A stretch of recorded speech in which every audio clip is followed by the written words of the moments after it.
Assalamualaikum warahmatullahi taala wabarakatuh. Salam bahagia, salam pertemuan untuk teman-teman yang berkesempatan bersama dengan saya hari ini. Apa khabar anda semua? Semoga sihat walafiat. Hari ini saudara Mazlan Khalib, saudara Awang Yusof, saudara Minah S Kitchen, Puan Fazilah. Itu juga saudara Ibrahim, Puan Nur Haiti Hussein, saudara Nur Ishaq, saudara Hazim Hazrin. Saudara Ramzul, terima kasih hadir lebih awal hari ini. Saudara Muhammad Razi, Raja Kamal, Raja Bazial, apa khabarku? Tuan Haji Azhar belum mana? Saya mendoakan agar Tuan Haji sihat bersama family. Begitu juga Izzuddin dari Pulau Pinang, cuaca mendung katanya. Saudara Jalal Ali, salam satu Malaysia. Fazil Yub, salam untuk semua. Hani Abdullah, Saudara Abdul Rahman bin Abdullah dari Johor Bahru. Zizi Muhammad, Super Roslan, Saudara Fazilah Awang dari Pulau Pinang, saudara. Begitu juga Saudara Cik Mat Mohaini dari Taiping Perak, Saudara Richard Bakri, Raja Kamal, Raja Baizal, dikir salam pada Assalamualaikum pada semua. Begitu juga Saudara Nur Ali, Saudara Muhammad Paridun Tukiman, Saudara Puan Ibjah, salam madani. Puan Hamidah Kamat, salam madani. Bunga Yan katanya, selamat malam semua. Rosmini dari Pontian Johor, Saudara Isu Awang dari Tanah Merah, terima kasih atas kesetiaan menunggu pencerahan saya. Saudara Syahid Ibrahim, Saudara Rahim Aim dari Dungun, Terengganu, saudara Ramzul, Waalaikumsalam, Zainuddin Ismail. Begitu juga Hani Abdullah, Izhan dari Johor Bahru hadir, Izahari Izham. Puan Syarifah Hafifah daripada BSA, saudara. Saudara Ramli Abdul Rahman dari Simpang 4 Melaka, Saudara Jebat Pembela, Saudara Ahmad Mat, Yang Maya, Syahar Ibrahim, Saudara Said Adnat. Begitu juga Rubidin, John Kelabu, saudara Nick Farid, terima kasih saudara Nick, kiriman pada saya mekar di hati itu saudara. Saudara Mat Syafi'i, saudara Cik Din. Kita juga saudara Muhammad Asri Dir, saudara Rusini Kurungot dari Sarawak, apa khabar orang Sarawak? Saudara Ramzul, saudara Muhammad Ali dari Tampin Negeri Sembilan, saudara Abdul Rahman dari Labuan hadir, terima kasih saudara. Tok Misai pun hadir juga. Terima kasih Tok Misai. Lama tak jumpa. Sejabat Pembela. Dia kata Ramzul terbaik. Saudara Hassan Harun dari Bukit Jalil hadir. Saudara Abdul Manaf. Begitu juga Saudara Pak Chu daripada Langkap. Lapor hadir katanya. Melaporkan diri hadir Pak Chu ya. Saudara Hamzah Adnan. Saudara Azali Kasim, Saudara Zulkifli Ahmad, Azhar M, Jeffrey Din dari Teluk Intan, Perak. Lama tak dengar saya Jeffrey Din. Saudara Osman Kamil, Saudara Darus Ayub. Begitu juga Maruzik Yasid, Saudara Puan Ramlah Hamid, Saudara Muhammad Azmi Ali, apa khabar orang Tengganu, kalau Kota Baru. Baik Chef Tahir, Haji Osman. Saudara Muhammad Azmi, Kota Baru macam mana banjir? Nampaknya bertambah teruk nampak tu. Saudara Nurfisah Idris, Azlan Yusof, Azizul Mak Yusof dari Bangsa Perak, Saudara Bangsa Kuala Lumpur. Saudara Mat Syafi'i, terima kasih, sentiasa ceria. Begitu juga Jasmani Mak Isa, Saudara Abdul Aziz Abdul Rahman dari Tanjung Karang, Saudara Arsad. Dan teman-teman yang tak sempat saya santuni Datuk Anwar, minta maaf lah saudara. Sebab ramai yang hadir, akhir-akhir laju. Cuma selalu permintaan satu saja permintaan saya saudara. Jangan lupa like, share dan subscribe. Saya nampak gayanya alhamdulillah adalah sedikit kelegaan, tapi masih kuarantin di rumah saudara. Ya, Tengku Harun dari Putrajaya, apa khabarku? Moga sihat. Saudara Muhammad Yusuf Ishaq dari Bandar Baru Kedah. Baik saudara, saya harus meneruskan pencerahan. Ada juga bahan-bahan malam ini untuk kita bercerita. Terima kasih Zizah Jane, Sekuntur Mawar Merah, Kembang dan Mekar di Hati. Jangan lupa saudara like, share dan subscribe. Saudara, hari ini hari Isnin 4 Disember 2023, 99 hari lagi jadi waktunya kita menuju Ramadan. Tapi bagaimanapun, hari ini merupakan hari yang ke-1351. Virus sebut masih meledak, masih ada lagi dan ada peningkatannya. Sebagaimana saya katakan semalam, insyaAllah kalau boleh nanti saya nak baca sedikit nanti. Tapi bagaimanapun, saudara, saya menerima kenyataan daripada Kementerian Kesihatan. Minta supaya orang ramai tidaklah panik, saudara. Untuk menghadapi musim peningkatan jangkitan COVID ini, saudara. Kerana bagaimanapun warga disarankan untuk terus mematuhi panduan yang ditetapkan oleh Kementerian Kesihatan. Menurut Presiden Persatuan Pakar Perubatan Kesihatan Awam Malaysia, Profesor Dr. Jamaluddin Abdul Rahman, dia katanya masyarakat digesa menitik beratkan kebersihan seperti kerap mencuci tangan dan menggunakan cecair pembasmi kuman. Itu yang paling penting, saudara. Jadi amalan kebersihan kendiri terbukti berkesan dalam mengurangkan penyebaran virus tersebut, saudara. Selain itu, orang ramai digesa tidak menyebarkan maklumat yang tidak tepat melalui video atau audio atau menggunakan video audio lama, saudara. Tak boleh. Nanti panik rakyat. Saudara, kita faham masyarakat katanya amat bimbang apabila statistik jangkitan dilaporkan sedikit meningkat. Namun perlu difahami bahawa kebanyakan kes COVID ini dilaporkan tahap ringan.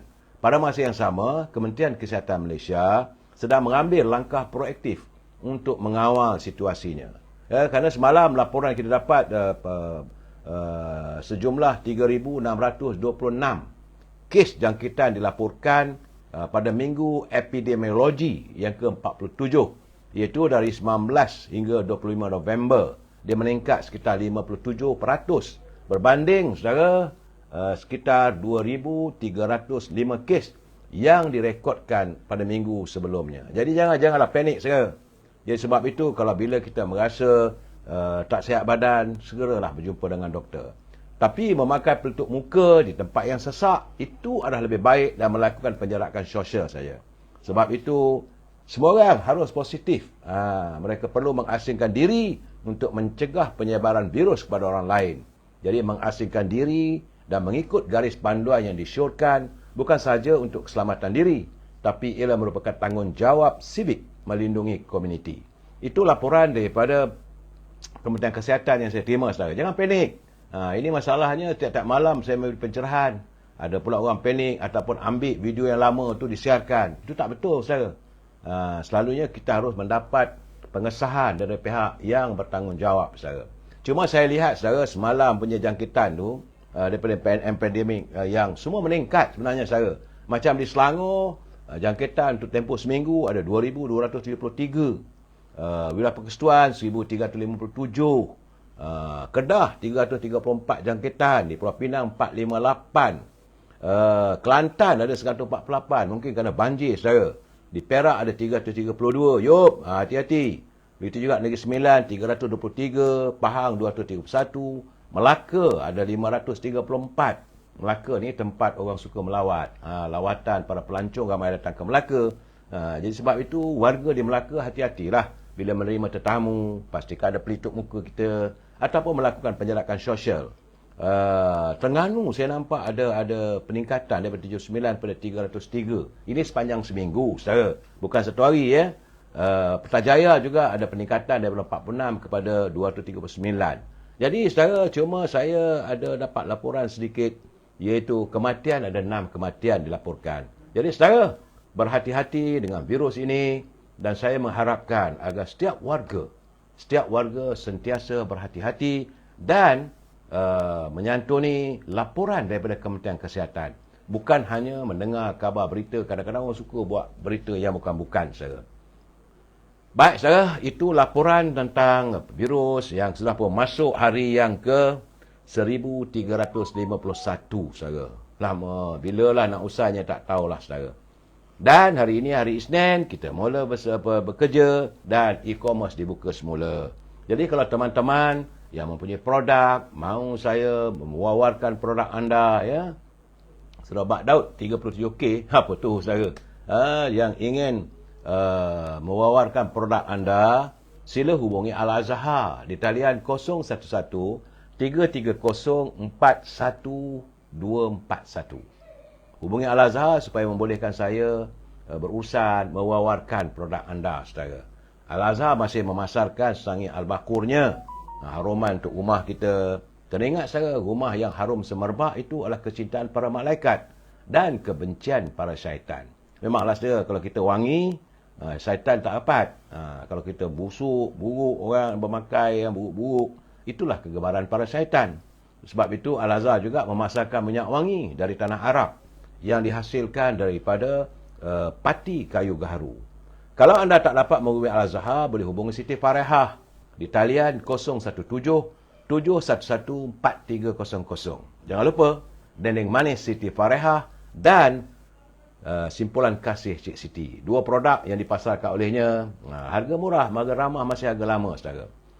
Bagi teman-teman yang tinggal di Lembah Kelang, anda boleh mendapat bekalan buah-buahan, ceri, anggur, kiwi, semua grade A. Dan harganya lebih murah harga daripada pasar. Dan rumah sebut terus, buah-buahan sebut terus dihantar ke rumah anda.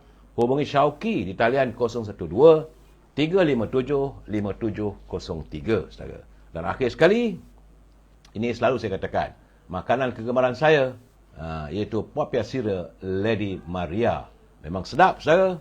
Harga rahmah, harga murah, mengasyikkan bila kita makan. Hubungi saudara Nizam untuk menikmati rasanya yang rangup, yang pedas, manis, ya saudara.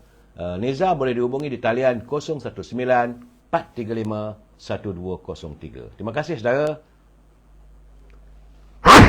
Itu masalah saya, saudara. Itu sebenar-benarnya. Masih lagi belum pulih sempurna. Sebab itu saya melakukan penjarakan sosial dan kuarantin di rumah, saudara. Semua itu masih ada lagi, tapi tak banyak lah, saudara. Mudah-mudahan segera sembuh lah, saudara. Ya, saudara Ramzul. Wassalam, Bami, katanya. Area Awi, saudara Jaka Linglong, saudara Ramzul, ya, saudara. Nazri Mora, saudara Puan Zaitun. Begitu juga Raja Syahrizad. Apa khabar aku? Lama tak dengar cerita. Kirayan, saudara Zamri Ibrahim, saudara Muhammad Zaki. Begitu juga saudara Muhammad Wahab Muhammad. Salam dari Singapura, katanya. Jauh orang Singapura. Apa khabar orang Singapura? Moga sihat wafiat di sana, saudara, ya. Saudara, saya ingin memaklumkan bahawa petang tadi saya menerima berita duka cita, iaitu mantan Menteri Pertahanan, iaitu Allahyarham Tan Sri Abang Abu Bakar Abang Mustafa. Bagaimanapun, Allahyarham telah pun selamat dikebumikan di Masjid Bahagian Kuching lewat petang tadi, saudara. Allahyarham meninggal dunia di Institut Jantung Negara Kuala Lumpur pada jam 9.55 pagi tadi. Dan mayat Allahyarham, jenazahnya diterbangkan oleh pesawat TUDM melalui pengkalan tentera udara di Raja Malaysia, saudara. Dan tiba di Kuching sekitar jam 5 petang. Selain ahli keluarga, bekas timbalan Ketua Polis Negara juga, iaitu Tan Sri Jamil Johari turut memberi pengobatan terakhir kepada Allahyarham, saudara. Allahyarham meninggal pada usia 82 tahun. Pernah berkhidmat sebagai Timbalan Menteri Pertahanan. Kemudian pada tahun 1990 sehingga 1999 menerajui Kementerian Pertanian hinggalah tahun 2003, saudara. Dan sebagai tanda kita mengiringi perjalanan Allahyarham kembali kepada penciptanya, saya mengajak teman-teman, marilah kita sedekahkan bacaan surah Al-Fatihah agar diterima segala amalan baiknya dan ditempatkan roh Allahyarham di kalangan orang-orang yang dikasihi oleh Allah SWT. Al-Fatihah. A'udzubillahi minasyaitonirrajim. Bismillahirrahmanirrahim. Alhamdulillahirabbil alamin arrahmanirrahim maliki yaumiddin. Iyyaka na'budu wa iyyaka nasta'in. Ihdinas siratal mustaqim. Siratal ladzina an'amta 'alaihim ghairil maghdubi 'alaihim waladdallin. Begitulah, saudara, hidup ini pertunangannya adalah kematian. Saudara, jadi kita yang hidup ini mesti selalu bersangka baik, saudara. Saudara, kita masuk segmen naluri kehidupan. Ini bagi saya, sekali lagi saya ingin mengingatkan bahawa saya bukan da'i, saya juga bukannya ustaz bertauliah. Tapi apa yang saya lakukan adalah membaca kiriman sahabat saya, Abang Din, dari Kelantan. Dia hantar kiriman pada saya, boleh kata hari mengatakan pada saya. Dalam catatan ini untuk perkongsian kita bersama, saudara. Hidung ni gatal. Itu kadang, saudara, bila benda tu ada pada badan kita, sebab itu kita kena kuarantin. Hidung rasa gatal, tekak rasa perit, saudara. Itu antara simptom-simptom yang perlu kita rawat diri kita, saudara. Tapi insya-Allah saya sihat, dapat memberi pencerahan setiap malam, saudara. Saudara, setiap insan, saudara, inginkan kebahagiaan. Semua orang yang hidup di dunia ini inginkan kebahagiaan. Namun, ada yang menyangkakan bahawa dengan wang yang banyak, dia akan bahagia. Jadi sebab itu, dia akan berusaha mencari wang bermati-matian. Ada juga yang menyangkakan bahawa dengan kedudukan boleh membuatnya bahagia. Jadi sebab itu dia akan mencuba merebut jawatan dan kedudukan. Ada pula yang menyangkakan bahawa penampilannya akan membuatkan dia bahagia. Sebab itu dia akan bermati-matian mencari fashion dan sebagainya. Malahan ada yang menyangka mempunyai pengikut yang ramai itu akan membuatnya bahagia. Begitulah seterusnya. Semua orang merasakan mahu bahagia dan mereka merasakan bila memiliki itu mereka akan merasa bahagia. Jadi sebenarnya saudara, setiap kali bila kita memerlukan sesuatu yang selain dari diri kita sendiri ataupun kita menyangka itulah yang akan buat kita bahagia, sebenarnya saudara, yang paling bertepatan adalah kita harus menggantungkan harapan kepada Allah SWT. Kerana semakin kita mengharapkan orang lain berbuat sesuatu untuk kita, maka sebenarnya peluang untuk merasa bahagia itu semakin mengecil, saudara. Kerana ia ibarat cahaya matahari yang memancar tanpa memerlukan input dari luar, saudara. Kebahagiaan hakiki itu datang bukan dari seseorang ataupun dari sesuatu. Ia adalah milik Allah SWT yang diberikan kepada kita. Itulah kebahagiaan yang hakiki. Jadi salah satu bentuk kebahagiaan yang sejati adalah ketika kita hanya menggantungkan segala harapan kita kepada Allah SWT. Bagi orang yang mengenal Allah dengan baik dan ia tidak berharap selain daripada Allah sebenarnya, saudara, itulah kebahagiaannya. Jadi sebab itu, saudara, bagi saya selama ini kita mengharapkan agar kita mencapai kebahagiaan dengan meletakkan harapan dan doa daripada Allah SWT, saudara. Kerana menurut Imam Al-Ghazali, bila kita mempunyai akhlak yang mulia, itu adalah respon ataupun tindak balas terhadap satu kejadian itu, dan itulah juga antara kebahagiaan kita apabila kita redha atas apa saja ketentuan Allah. Itu saya, saudara. Baik. Saya juga menerima kiriman daripada Tan Sri Osu Sukam. Ini segmen mutara kata. Menurut Tan Sri Osu, mantan Ketua Menteri Sabah, dalam pemusafiran di dunia ini, dirimu tidak mungkin mampu menghadapi kenyataan hidup kecuali dengan pertolongan daripada Ilahi. Oleh itu, sentiasalah berdoa untuk kebaikan diri kita sendiri. Ya, saudara? Jadi, kena ingat, saudara, di dunia ini, kita tak mampu untuk menghadapi kenyataan, tidak mampu untuk melakukan apa saja tanpa redha Allah, saudara. Jadi, untuk itu, sentiasalah kita berdoa untuk kebaikan diri kita dan family kita, saudara. Baik, saudara. Dan selain berdoa, saya tetap akan menyantuni dan mengingatkan pimpinan negara agar janganlah berbelanja wang negara tanpa had. Kerana jika wang negara dibelanjakan tanpa had, negara boleh muflis, saudara. Kepada teman-teman yang menyunting semula live saya dan dimasukkan dalam mana-mana medium, saya tak marah, saudara. Namun, semua itu adalah tanggungjawab anda. Kerana saya tidak mampu untuk menyantuni ataupun memantau setiap suntingan yang anda lakukan ataupun anda masukkan dalam mana-mana channel. Ingat, saudara, ini adalah pencerahan politik yang bermatlamatkan sekadar memberi informasi. Terima kasih, cikgu. Sekeping hati yang indah untuk saya. Dan saudara, bila saya memberi pencerahan, saya berharap kita masih memegang pada prinsip kita mesti bersetuju untuk tidak bersetuju. Ini pencerahan politik, saudara. Kadang-kadang orang ingat saya setengah live, sahabat. Saya setengah live. Saudara, waktu-waktu beginilah masuk call macam-macam, saudara. Dan bukan mereka tak tahu, jam 9.30 malam saya tetap live. Saya ni disiplin ini saya jaga, saudara. Jadi teman-teman tak tahu, dia ingat saya masih lagi berborak dan sebagainya. Sebab tadi saya cuba menghubungi mereka. Tapi sepatutnya jam 9.30 tu tak payah telefon saya. Sebab saya sedang berinteraksi dengan teman-teman semua. Alan Chua, terima kasih Alan. Sekuntum mawar merah yang begitu indah pada saya, saudara. Dan kembali pada persoalan ini, bila saya memberi pencerahan, kita mesti bersetuju untuk tidak bersetuju. We must agree to disagree. Kalau anda tak bersetuju, boleh santuni, tidak ada masalah bagi saya. Asalkan anda menggunakan bahasa-bahasa yang harmonis sifatnya, yang baik dan tidak mencarut, maki hamun dan sebagainya. Ingat, saudara, kita adalah warga cinta damai. Kita seboleh mungkin mencari sahabat seramai mungkin yang ramai, ya, saudara. bukan kita mencari permusuhan. Sebab saya menganggap anda semua adalah sahabat saya. Bukan teman, sahabat saya yang ikhlas. Sebab itu bila saudara kadang-kadang mengirim tulisan, ya kadang-kadang maki hamun, saya kata udah-udahlah tu. Itu keadaannya saudara. Baik saudara. Berita pertama adalah laporan kaji cuaca. Ini untuk peringatan ya saudara.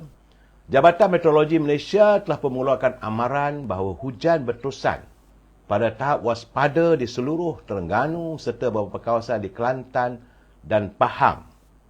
Bermula 6 hingga 8 Disember mendatang. Met Malaysia dalam kenyataan maklumkan kawasan di Kelantan yang terlibat ialah Tumpat, Pasir Mas, Kota Baru, Bachok, Machang dan Pasir Putih. Sementara itu di Pahang pula, amaran yang sama melibatkan Kuantan dan Pekan. Hati-hati saudara. Di Sarawak, kawasan yang dijangka mengalami ribut petir dan hujan lebat iaitu di kawasan Kuching, Serian, Seri Aman, Betong, Sariki, Sibu, Mukah, Bintulu, iaitu di Tatau, di Miri, di kawasan Marudi dan Limbang. Sementara itu di Sabah, saudara, adalah kawasan pedalaman di Sipitang, di Tenom, Kuala Penyu dan Beaufort. Sementara di Pantai Barat pula itu di Papar dan di Sandakan adalah Telupit, Kinabatangan dan Sandakan. Wilayah Persekutuan Labuan juga dijangka mengalami ribut petir dan hujan lebat. Saudara. Ini laporan kaji cuaca, saya suruh melaporkan. Jadi teman-teman yang tinggal di kawasan tersebut harus berhati-hati. Kalau tengok hujan berterusan, kalau perlu pindah, pindahlah saudara. Sebab saya melihat laporan dari Kota Baru saudara, jumlah mangsa banjir di Kelantan mulai petang tadi saudara masih terus meningkat. Setakat jam 3 petang tadi saudara, ia meningkat sejumlah 4,631 warga Kelantan yang terpaksa dipindahkan ke pusat pemindahan sementara berbanding 4,584 pagi tadi saudara. Kesemua pemangsa banjir membabitkan 1,508 keluarga dan ditempatkan di 12 buah pusat pemindahan sementara. Dalam pada itu, saudara, berdasarkan maklumat info bencana Jabatan Kebajikan Masyarakat, antara PPS, Pusat Pemindahan Sementara yang aktif ialah PPS Sekolah Kebangsaan Gual Tinggi yang menempatkan sejumlah 903 orang mangsa banjir, saudara. Dan PPS Sekolah Kebangsaan Gual Tok Deh 813 orang daripada 264 keluarga. Selain itu, PPS Sri Rantau Panjang, saudara, Sekolah Kebangsaan Sri Rantau Panjang 711 orang, PPS Sekolah Menengah Kebangsaan Baruh Pial 705 orang, PPS Sekolah Kebangsaan Sri Kiambang 345 orang dan PPS Sekolah Kebangsaan Gual Priuk seramai 269 orang. Dan menurut laman web public info banjir ini saudara, paras air Sungai Golok di Rantau Panjang masih melepasi paras bahaya dengan mencatat sejumlah 9.78 meter saudara. Jadi sebab itulah saudara, saya harap supaya kita berhati-hatilah untuk teman-teman yang tinggal di kawasan tersebut. Bagaimanapun saudara, dari Kota Baru saya melihat ini wartawan dari Persinar Harian. Dia melaporkan bahawa itu saudara Puan Adila Syahrini, dia melaporkan bahawa Jabatan Kesihatan Negeri Kelantan telah pun mengesan sejumlah 102 jenis penyakit berjangkit yang berlaku di pusat pemindahan sementara dalam tempoh 2 minggu banjir melanda negeri itu. Jangkitan melibatkan mangsa-mangsa yang ditempatkan di PPS di 4 daerah iaitu di Bachok, Kota Baru, Pasir Mas dan Tanah Merah. Menurut pengarah Jabatan Kesihatan Negeri Kelantan, Datuk Dr. Zaini Husin, penyakit-penyakit yang dikesan ialah gastroenteritis iaitu akut AGE, itu cirit-birit, jangkitan pernafasan akut ARI, batuk, sesema dan sesak nafas. Begitu juga konjaktivitis, itu sakit mata, jangkitan kulit dan demam. Jadi menurutnya rekod jangkitan kes dikira bermula PPS pertama dibuka di Pasir Putih pada 21 November lalu hingga 3 Disember saya. Katanya kami mengelapasi satu kes cirit-birit, batuk sesema dan sesak nafas ada 68 kes, sakit mata 1 kes, jangkitan kulit 27 kes dan demam 5 kes berlaku sepanjang musim banjir di Kelantan. Kesemua pesakit mengalami jangkitan ringan dan sudah pun mendapat rawatan di klinik-klinik kekal ataupun bergerak yang beroperasi di setiap PPS. Jadi teman-teman yang pindah di PPS tu, jika ada sakit itu ini, segera hubungi pihak ini kesihatan yang juga ditempatkan.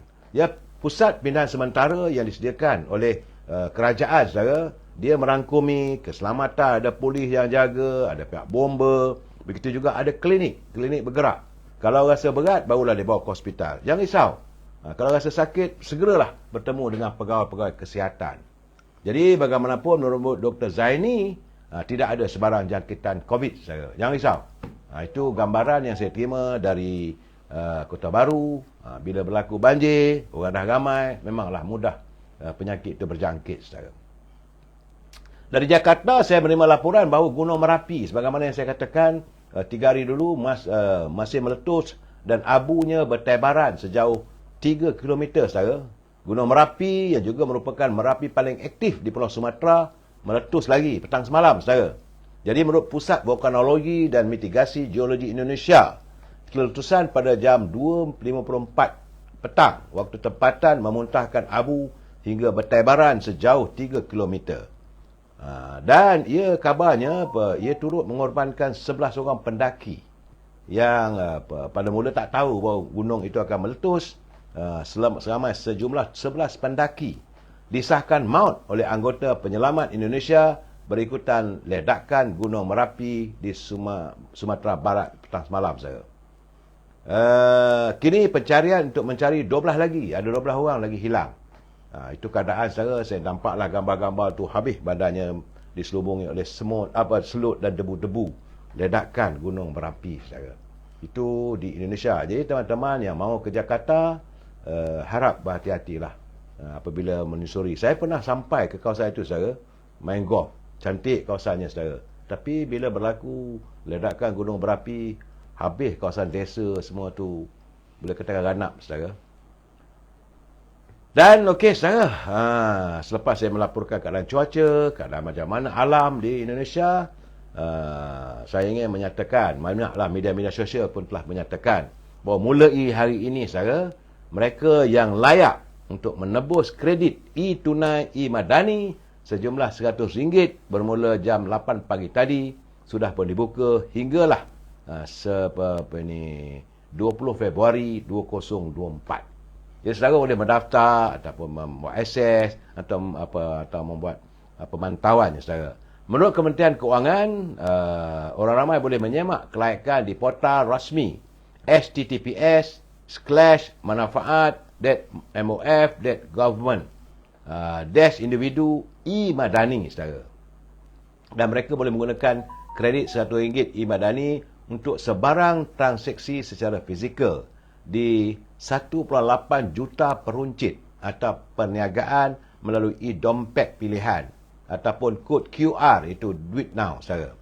Jadi menurut soalan lazim yang disediakan di laman web Kementerian Keuangan, kredit e-tunai yang dijangka memanfaatkan lebih 10 juta rakyat Malaysia saudara.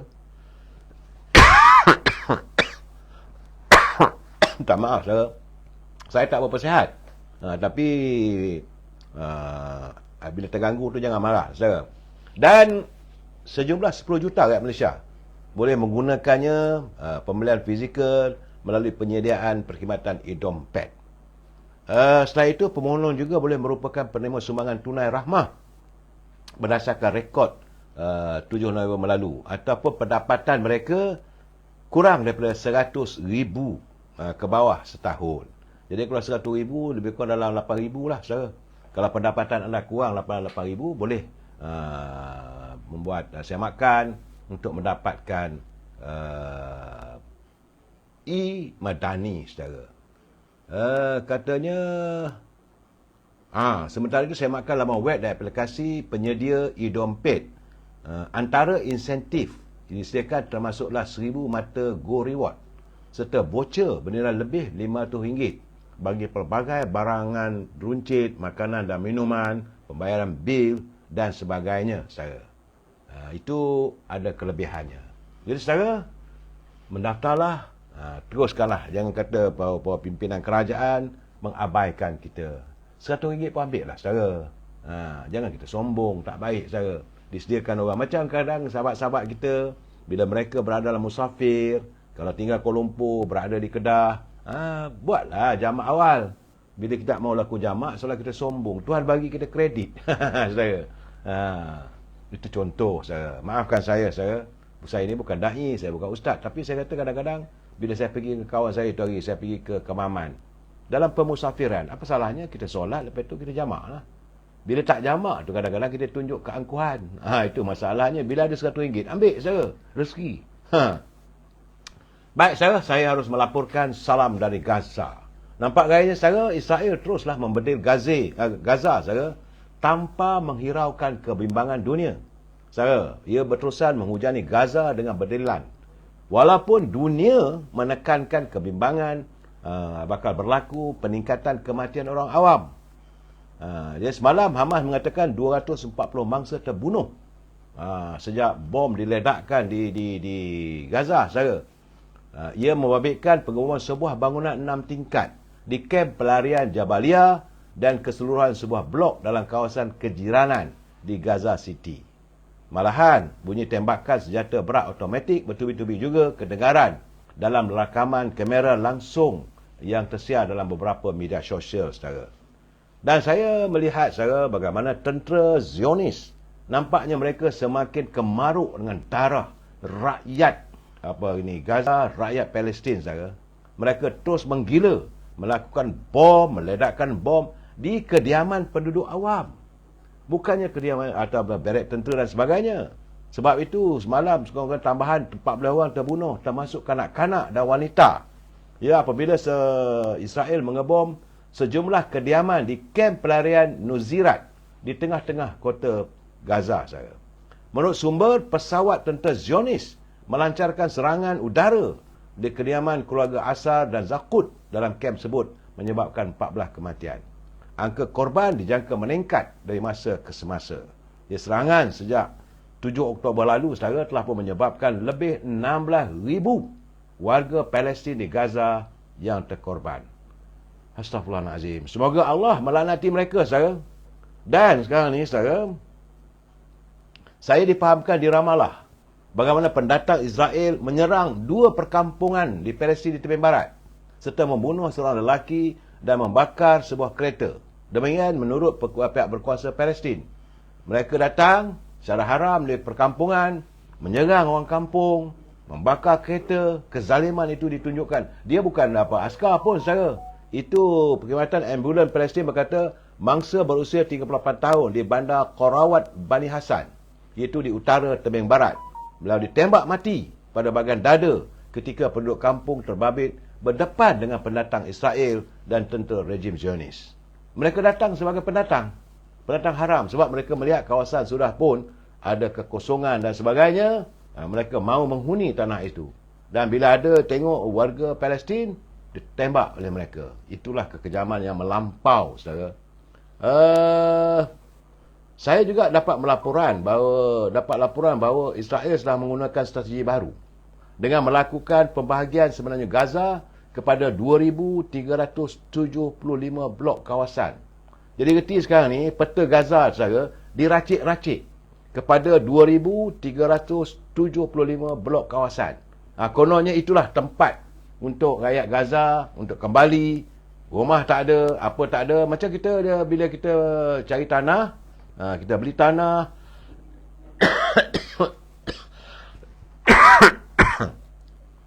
maka buka aja plan, blok 1, 2, 3, 4, begitulah, saudara. Maka bumi Gaza sekarang ini sedang diracik-racik oleh tentera Zionis untuk diberikan pada rakyat untuk kembali berada di Gaza, mengenal pasti siapa mereka. Jadi kalau berlaku apa-apa, senang untuk mereka melakukan tindakan, sama ada nak membunuh, mengebom dan sebagainya. Itulah merupakan taktik yang sedang dilakukan oleh tentera Israel dan menggambarkan seolah-olah mereka tidak menginaya warga Palestin. Jadi sekeping pelan yang dibuat 2,375 blok saya disediakan di blok 1, 2, 3, 4 sejumlah 2,375 blok. Untuk kononnya 2,375 keluarga. Yang lain tu turun merempat lah, saudara. Dan kawasan itu telah pun ibarat padang jarak, padang terkukur.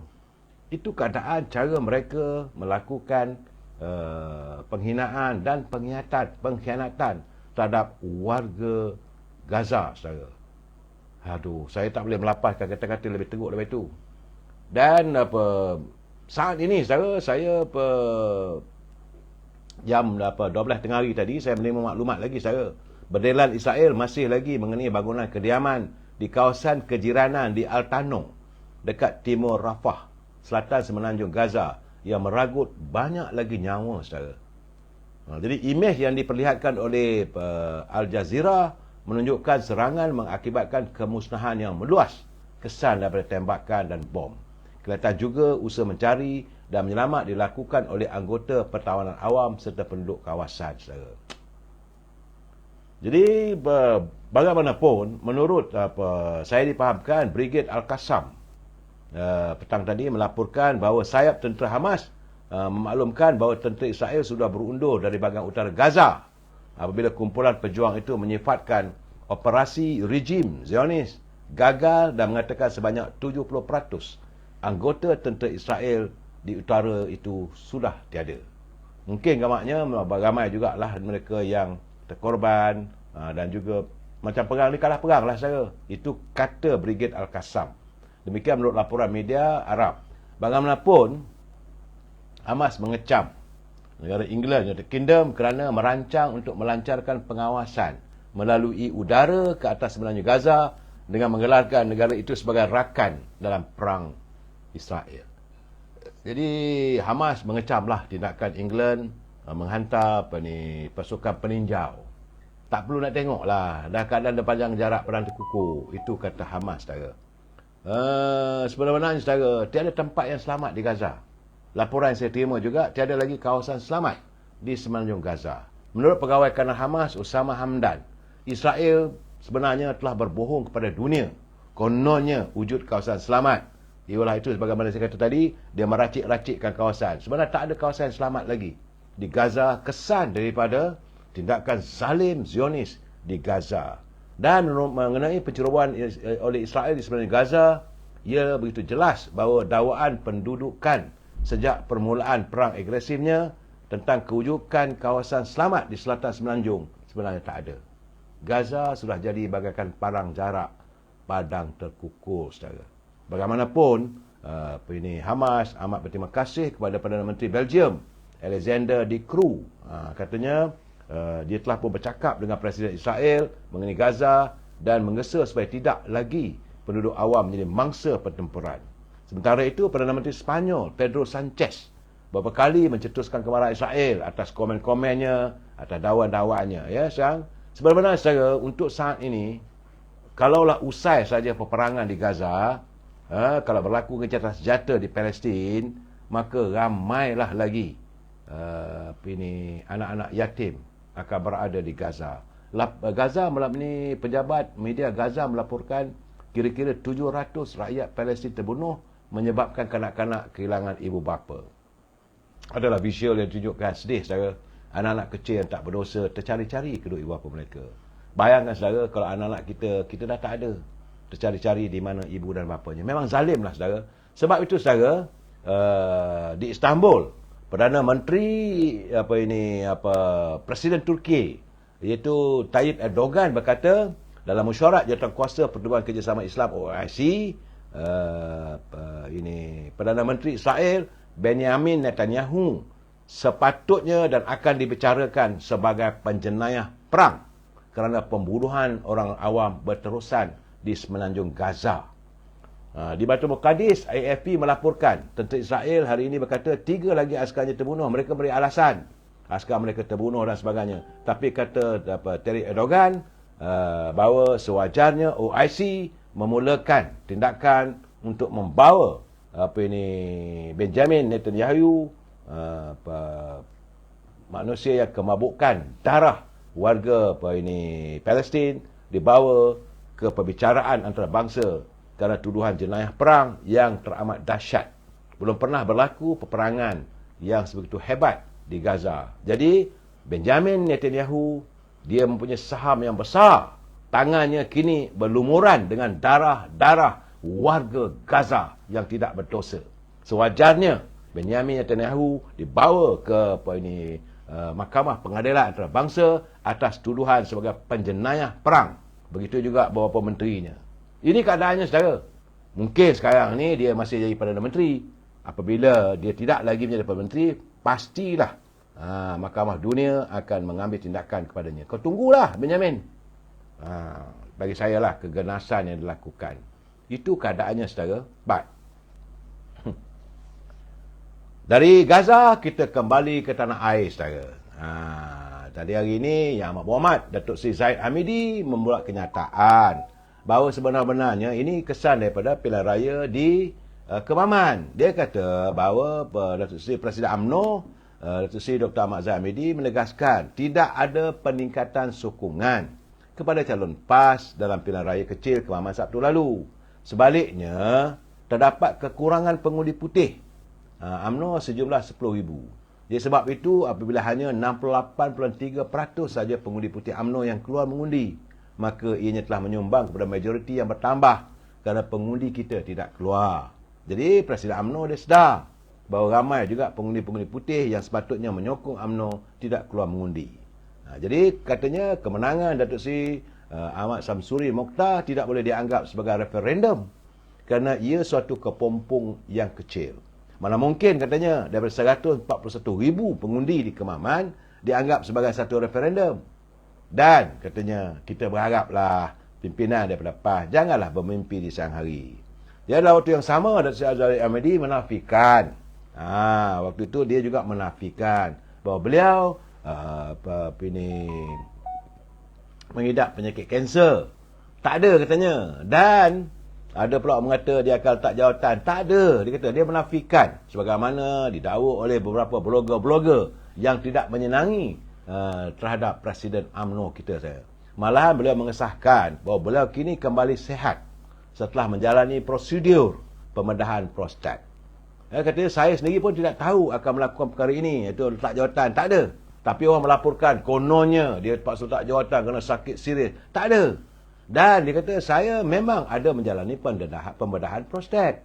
Dia tak menafikan bahawa prostat bukan kanser, saya. Jadi semua orang lelaki ada prostat. Dan mungkin ada sama ada kecil atau besar. Tapi janganlah katanya melakukan spekulasi yang macam-macam. Alhamdulillah katanya. Saya sihat. Kerana doa warga UMNO dan sebagainya. Alhamdulillah beliau sihat kembali. Dan dia tak pernah terfikir pun letak jawatan. Dia sihat kembali dan bekerja. Datuk Seri Zahid Hamidi sudah pun masuk ke pejabat hari Jumaat lalu, saya. Bersama-sama dengan Datuk Seri Anwar Ibrahim mengikuti mesyuarat kabinet, saudara. Dan bagaimanapun, saudara, satu perkara lagi saya bersetuju juga. Ini pandangan daripada Timbalan Presiden UMNO. Ini kesan daripada pilihan raya di Kemaman. Ya, Datuk Seri Muhammad Hassan dia kata keputusan pilihan raya kecil Parlimen Kemaman Sabtu lalu memberi isyarat bahawa UMNO masih lagi perlu berusaha untuk mengembalikan semula kepercayaan orang Melayu terhadap parti itu. Selaku Timbalan Presiden dia kata walaupun parti tersebut menonjolkan seorang pahlawan bangsa yang dengan rekod perkhidmatan yang sangat cemerlang, namun tetap tewas. Jadi tugas untuk mengembalikan kepercayaan ini memang sukar, tetapi bukan mustahil. Dan UMNO mesti menerima realiti bahawa orang Melayu masih lagi sifatnya seolah menyepikan diri daripada UMNO. Ini adalah tugas penting kepada ahli-ahli UMNO untuk terus bergerak dan tidak melupakan perjuangan demi agama, bangsa dan negara. Tapi bagaimanapun, kata Tok Mat, kekalahan kita di PRK Kemaman tidak sesekali mematikan parti UMNO. Dia adalah pertandingan dalam Liga Demokrasi yang ada menang, ada kalah. UMNO hanya tewas seperti kekalahan lain yang pernah dilalui. Dalam waktu yang lain, pasti akan ada kemenangan. Itu insyaAllah lah katanya. Jadi Tok Mat mengatakan, berpesan pada ahli UMNO, perlu bergerak dan bekerja keras. Bagaimanapun saya agak tertarik apabila Menteri Dalam Negeri Datuk Saifuddin Nasution, Datuk Seri Saifuddin Nasution Ismail berkata kemenangan besar PAS pada pilihan kecil Kemaman tidak membawa sebarang perubahan pada kedudukan kerajaan di Parlimen. Selaku Siswa Agung Parti Keadilan, kerusi tersebut sememangnya disandang oleh wakil Perikatan Nasional sebelum kemenangannya dibatalkan oleh mahkamah. Dan kini telah dimenangi semula oleh calon daripada PAS. Jadi kemenangan tersebut tidaklah boleh dijadikan sebagai gambaran sebenar persepsi rakyat terhadap kerajaan perpaduan pimpinan Yang Amat Berhormat Datuk Seri Anwar Ibrahim, katanya. Kawasan Kemaman dulu katanya siapa yang menang. Dan terbaru ni siapa pula menang. Jadi tak ada nilai tambah katanya. Jadi tak usahlah bercakap lebih-lebih. Itu pandangan daripada Seri Agung Parti Keadilan yang juga Menteri Dalam Negeri Datuk Seri Saifuddin Nasution, saudara. Bagaimanapun, saudara, saya ingin mengingatkan, saudara, UMNO perlu sedar diri untuk kembali bangkit dan dominan serta memimpin seperti sebelum PRU14. Sebenarnya, saudara, kita tak boleh salahkan 100% kepada pemimpin UMNO di atas segala masalah yang berlaku pada UMNO. Walaupun mungkin ada juga di antara sebabnya. Mungkin selera rakyat Malaysia telah berubah. Bagaimana seperti mereka ingin mencuba parti lain memimpin negara. Samalah seperti pilihan raya yang dulu, saudara. Tapi bagaimanapun, kita kena bekerja keras, saudara. Pengaruh UMNO masih ada. Kita tak hilang deposit, saudara. Janganlah ni jadi macam 100 semalam lah, saudara. Macam tak ada dunia dah. Seolah-olah dunia ni kiamat. Suka tak suka, kita masih ada parti yang boleh memayungi warga bangsa kita, saudara. Ya, saudara. Dan saya agak hairan apabila pimpinan mereka mengatakan bahawa dengan majoriti besar, iaitu 37,000, maka sewajarnya lah Dr. Samsuri menjadi Perdana Menteri. Kononnya, saudara. Tapi saya nak tanya pada mereka, kalau ukuran orang calon-calon ataupun ahli parlimen itu mendapat majoriti yang besar, saya rasa Dr. Samsuri bukan yang antara calon yang mendapat majoriti besar. Hari ini pun dah tular pula, saudara, kabinet bayangan 16 orang. Saudara, saya rasa dalam kabinet bayangan tinggal Hamzah seorang aja, saudara, yang ada duduk sebagai Timbalan Perdana Menteri. Yang lain semua orang PAS. Saya nak tanya dengan warga daripada Parti Bersatu, di mana anda?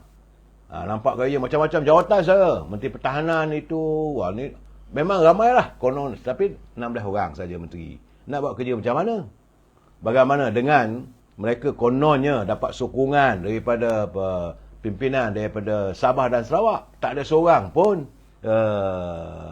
wajah-wajah kononnya daripada ahli parlimen daripada Sabah atau Sarawak yang diwawarkan bakal menyertai kabinet yang kononnya akan dipimpin oleh Dr. Samsuri. Ini bagi saya mengarutlah.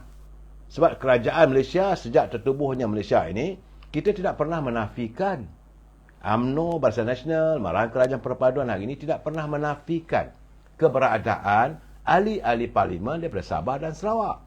Tapi saya tengok dari senarai 16 orang tu, saya kata, apa mengarutnya mereka? Tak ada logik. Jadi begitulah keadaannya, sir. Dan apabila mereka mengatakan bahawa Dr. Samsuri dapat begitu besar, 37,000 majoriti, dengan 37,000 lebih majoriti itu, sewajarnya lah dia jadi Perdana Menteri. Sebab mereka membuat perbandingan dengan Datuk Anwar Ibrahim yang dapat undian majoriti yang kurang daripada Dr. Samsuri. Tapi saya nak beritahu saya, kalaulah majoriti itu jadi ukurannya, kita kena terima hakikat, saudara, bahawa Gobind Singh Dew, dia mewakili kawasan ahli parlimen Damansara.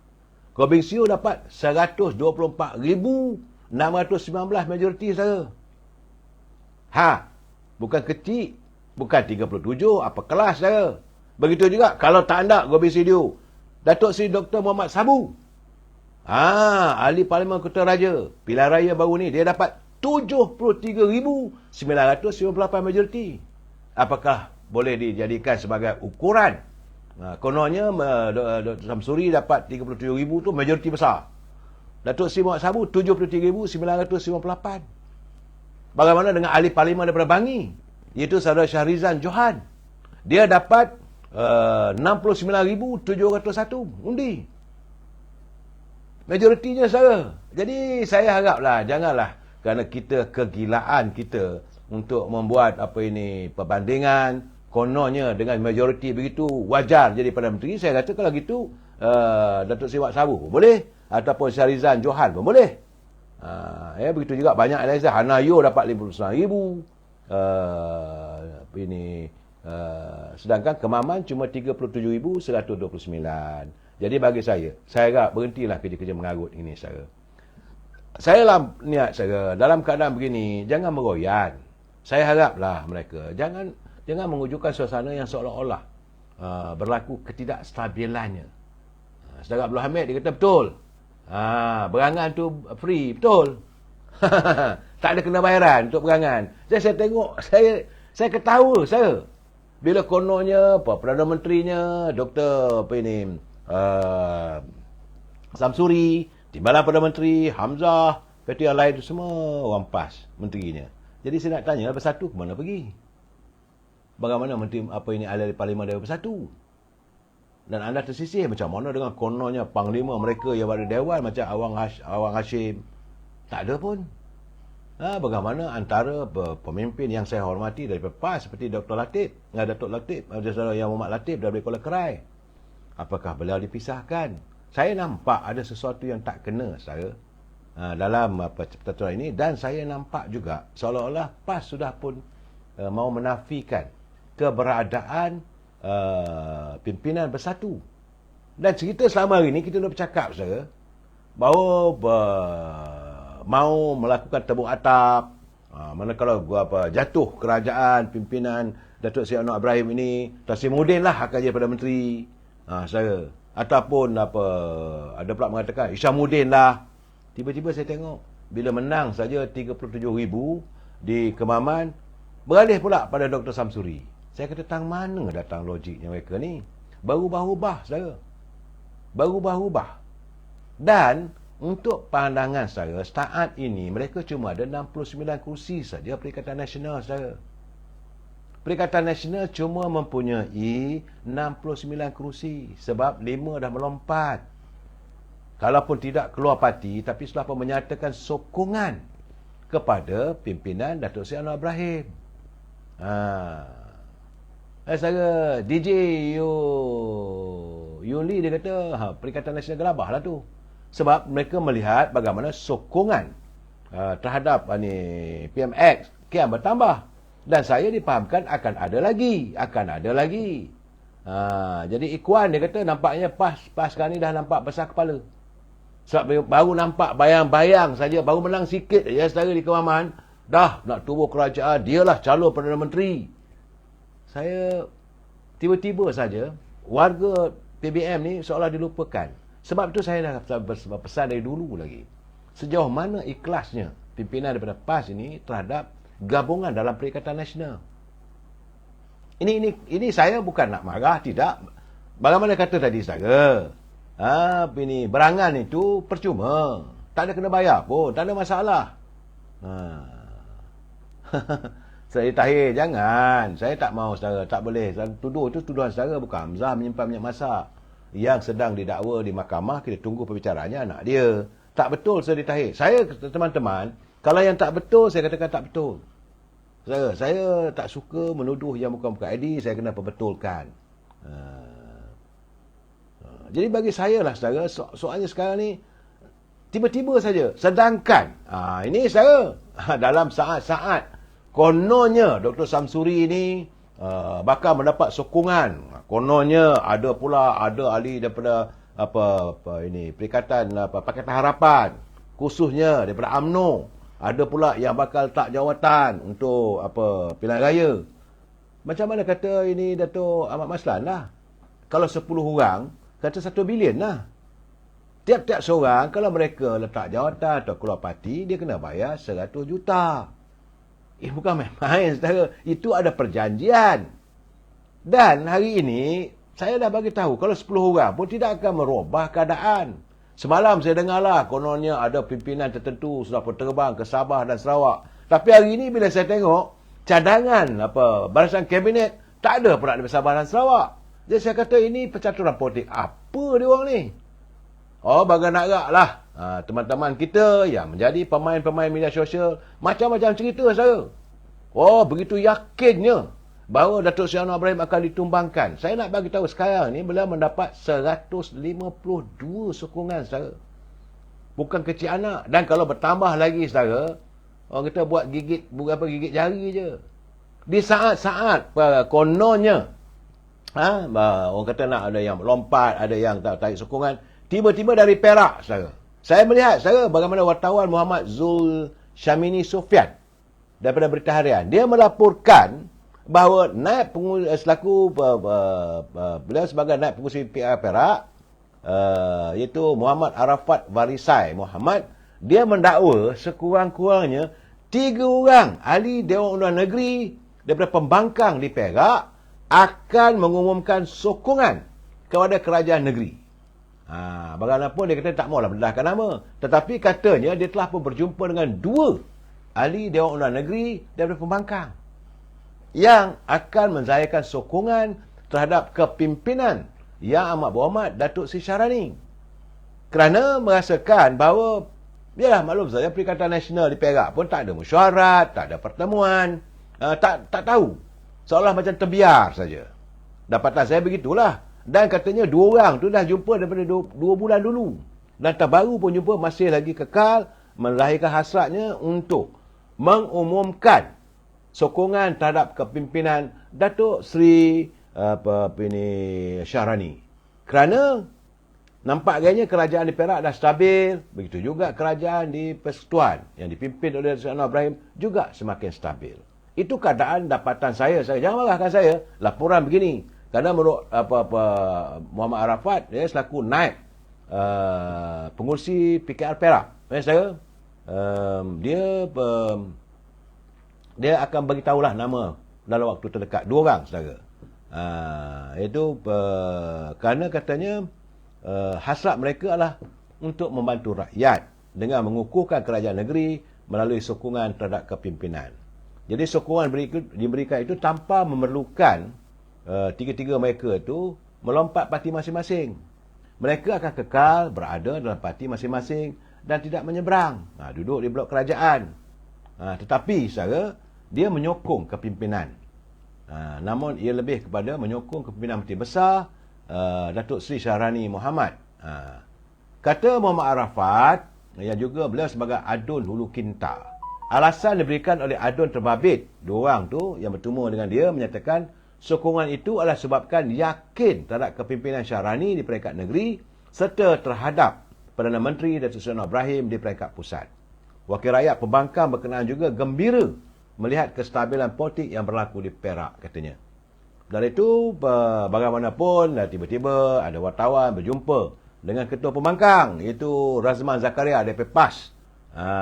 Razman dalam satu sidang medianya, bila dengar keadaan itu, dia pun memanggil satu sidang media yang berasingan, yang mengatakan dia menafikan perkara itu akan berlaku dan menganggap kenyataan Muhammad Arafat itu sebagai provokasi dan tak perlu dilayan. Bagi saya, buat apa nak angkuh? Tak bolehlah kata tak perlu dilayan.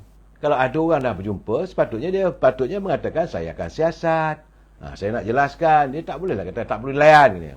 Jadi katanya pertama kali kerana dakwah itu daripada dia dan kita tidak ada apa-apa maklumat. Jadi kalau tak ada apa maklumat, tak payahlah kamu nak templak dia. Kalau ada pun dari pembangkang yang hendak menyokong kerajaan, ia tidak memberi apa-apa perubahan. Kita tidak melayan provokasi politik murahan macam ini. Tidak ada kepentingan untuk negara. Hebatnya saudara ketua pembangkang di Perak. Sekarang katanya bagaimanapun, dia pula dalam waktu yang sama, dia memberi pandangan. Terpulanglah pada individu yang dilantik oleh rakyat itu. Kalau ada antara mereka nak melompat, maka mungkin masa depan mereka umpama membakar jabatan sendiri. Dalam keadaan kamu tak mau layan, dalam saat kamu seolah menafikan, kamu pula kata mereka seolah membakar jabatan sendiri lah. Terpulanglah pada mereka. Bagi saya, kalaulah you tidak bersetuju, boleh katakan kita akan pandangan, kita tunggulah. Saya setakat hari ini, saya tak tahulah perkembangannya. Tapi bila kata tak perlu dilayan, bila kata tak perlu dilayan, dia kata kalau ada yang melompat, maka itulah takat ataupun riwayat politik mereka. Kamu boleh komen begitu. Itu gambarannya, saudara. Saya kena ingat di komposisi di Perak, mungkin nak tahu juga, saudara, di Perak, kerajaan perpaduan mempunyai 33 kerusi, saudara. Kalau masuk 2 atau 3 orang lagi, bertambah kukuh lagi. Majoritinya sekarang ni, kerajaan perpaduan ada 33 kursi, iaitu Pakatan Harapan ada 24. Barisan Nasional ada 9. DAP ada 18. Dan Amanah ada 1. Pakatan Harapan itu dia daripada Parti Keadilan lah saudara. Keadilan 24, BN 9, DAP 18 dan Amanah 1. Sementara Perikatan Nasional ada 26. Iaitu PAS ada 17 dan Bersatu ada 9. Apakah yang akan melompat itu dari Bersatu ataupun dari PAS? Wallahu a'lam bisawab. Sebab macam mana pun, tiba-tiba saja hari ini terdengar kenyataan daripada pengurusi Perikatan Nasional Tan Sri Muhyiddin. Dia kata keputusan pilihan raya Kemaman semalam adalah amaran berterusan daripada pengundi kepada Barisan Nasional, khususnya UMNO, supaya menilai semula kerjasama mereka dengan Pakatan Harapan. Apa maksudnya? Apakah nak menarik supaya UMNO menyokong Perikatan Nasional? Saya kata bukan itu caranya. Dan bila dia buat kenyataan begitu, macam mana pula yang mereka mengatakan bahawa Perikatan Nasional itu PAS, itu Dr. Samsuri pula jadi calon Perdana Menteri. Tan Sri Muhyiddin dah bercakap. Itu katanya dalam keadaan sekarang rakyat dah menolak, jadi kena kaji semula. Kembalilah dengan Perikatan Nasional. Saya nampak macam-macam lah gelodak yang berlaku sepanjang 1-2 hari ini, kesan daripada pilihan raya di Kemaman. Namun begitu, saya berkeyakinan UMNO pimpinan Datuk Seri Zahid Hamidi akan terus melayarkan bahtanya untuk terus bersama dengan rakyat, bersama dengan warganya, bersama dengan kerajaan perpaduan. Tidak ada apa pun yang salahnya. Sebab kerajaan sekarang ini sedang menyantuni derita rakyat. Kita jumpa lagi malam besok. Saya ucapkan wabillahi taufiq wal hidayah. Assalamualaikum warahmatullahi taala wabarakatuh. Doakanlah agar saya cepat sembuh supaya saya tak terganggu pemikiran. Wabillahi taufiq wal hidayah. Assalamualaikum warahmatullahi taala wabarakatuh. Selamat malam. Terima kasih.